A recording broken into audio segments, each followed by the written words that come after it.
नमस्कार साहेब. नमस्कार नमस्कार, बोला ना. गावचा निसर्ग युट्यूब चॅनल मधून बोलतोय.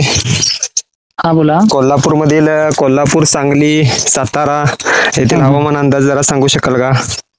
नक्कीच. तुमच्या भागातली कंडिशन सध्या नॉर्मल आहे मागच्या एक दिवसापासून. तर तुमच्या भागातली कंडिशन पुन्हा वाढणार आहे. ती तारीख आहे तुम्हाला 3 एप्रिल आणि 4 एप्रिल. 3 एप्रिल आणि 4 एप्रिल. हा, विशेष करून 3 एप्रिलला तुमच्या भागामध्ये बहुतांश ठिकाणी पाऊस राहील. 1-2 ठिकाणी वादळी वारे अशी देखील घटना घडतीलच. आणि हा पाऊस नंतर तुम्हाला निघून जाईल. किती दिवसानंतर निघून जाणार आहे पाऊस?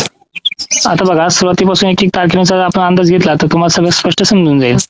आजची 2 तारीख आहे. आज कोल्हापूरच्या पश्चिम भागामध्ये ढगांची गर्दी होऊन 1-2 ठिकाणी हा पाऊस पडणार आहे. त्यानंतर संध्याकाळच्या वेळेला आजच्या 1-2 ठिकाणी हलक्या सरी कोसळतील, अन्यथा चांदणं वगैरे तुमच्या भागामध्ये राहणार आहे. उद्याची जी तारीख आहे, बेळगावची जी साईट आहे, बेळगाव, पाणीवरी वगैरे परिसर या भागाकडनं डेव्हलप होईल आणि तिकडेच तो पडेल. सर्व कोल्हापूरला हा पाऊस नाहीये. हा, आणि शुक्रवारीची कंडिशन देखील तुमच्या भागांमध्ये सांगली, बेळगाव साईड, सांगली साईड या भागाकडे आहे. कोल्हापूर तालुका परिसर, दक्षिण, उत्तर आणि पश्चिम भागामध्ये नॉर्मल किंवा मध्यम स्वरूपाचा वादळी पाऊस होऊ शकतो. आणि शनिवारी वातावरण तुमच्या भागातनं कमी होऊन जाईल. ओके ओके ओके, चालेल. धन्यवाद.